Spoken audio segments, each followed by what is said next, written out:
का उद्देश्य है जो हमारे देश में जो अभी काला कानून 3 काला कानून जो लोकसभा और राज्यसभा में पास किया गया है वो किसानों के हित में नहीं है।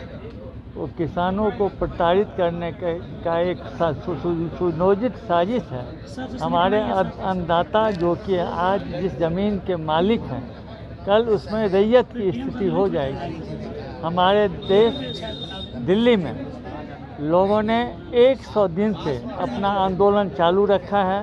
हमारे राहुल गांधी जी सभी बात को अच्छी तरीके से समझते हैं। वो पहले भी किसानों को आगाह किए थे और सरकार को भी किए थे कि ये कानून नहीं लावे, लेकिन सरकार कुछ चुनिंदे हुए घराने को मदद करने के लिए इस तरह का विधेयक ला रही है और लाई है।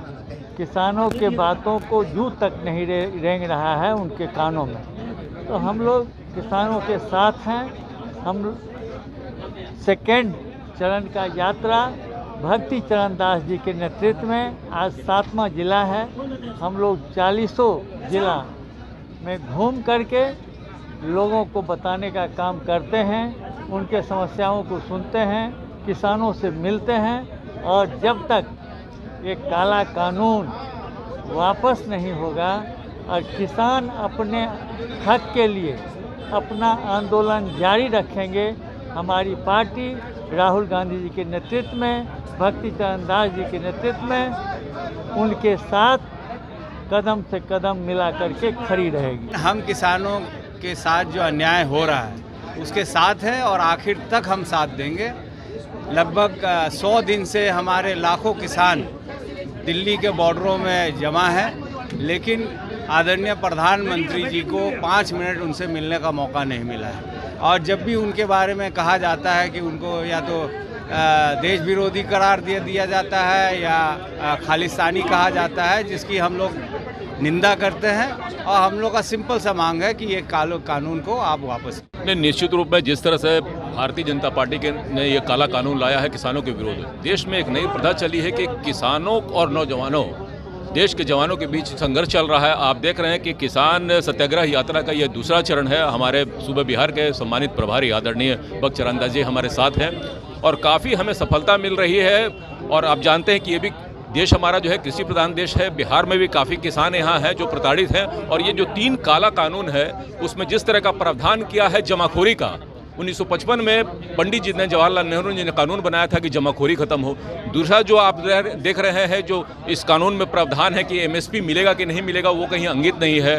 मंडी जो है कौन रखेगा, कैसे रखेगा, वो सब अडानी और अंबानी जी जैसे लोगों के हाथ में चला जाएगा। तो ये तीनों कानून का हम विरोध करते हैं और इसको धारदार बनाने का प्रयास कर रहे हैं। ये संघर्ष हमारा और भी ज्यादा रहेगा जब तक भारतीय जनता पार्टी और केंद्रीय सरकार इन 3 काले कानून को वापस नहीं लेती है। हम और भी पुरजोर ढंग से अपनी मांगों को लेकर के सड़क पर उतरेंगे। पहले से देखे हो कि मंडी उठाने से आज बिहार का किसान मजदूर बन गया है, उसको एमएसपी मिलता नहीं है।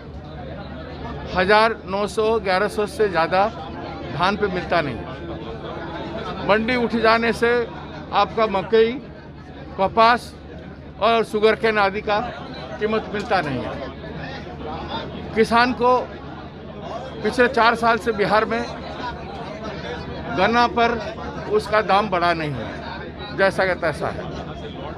और छोटे छोटे किसान जो हैं वो मजदूर बन चुके हैं अभी, जो हालत उनका है। और इसके ऊपर ये 3 कानून मोदी सरकार, भारत सरकार को समझना चाहिए, जानना चाहिए। क्या कॉरपोरेट के हाथ में आप खेती को हैंडओवर कर देंगे, खेती को उजाड़ देंगे, किसानों का हक छीन लेंगे। अपना जमीन पर अपना उपज करके किसान अपना जीविका करता है। आप उस किसान को अपना जमीन से अलग करना चाहते हो, कॉन्ट्रैक्ट फार्मिंग को ला रहे हो। कॉन्ट्रैक्ट फार्मिंग में कोई कानून नहीं है जो उसको न्याय मिलेगा ही। न्याय नहीं मिलेगा तो कहीं जा नहीं सकता।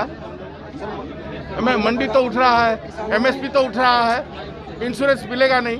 मैंने किसान का बदतर हालत होगा देश में। ये देश की खेती का जो है 75% लोग जो निर्भरशील हैं, 62 करोड़ जनता जो कृषि पर निर्भरशील है, इस कृषि को ये जो जीडीपी से लार्जेस्ट कंट्रीब्यूशन करता है, इसको वो पूंजीपतियों को, अदानी अंबानी को दे देना चाहते हैं। इसके अलावा कुछ नहीं। इसलिए किसान अड़ा हुआ है कि अपना जमीन कैसे वो दे ये बड़े बड़े कंपनियों को।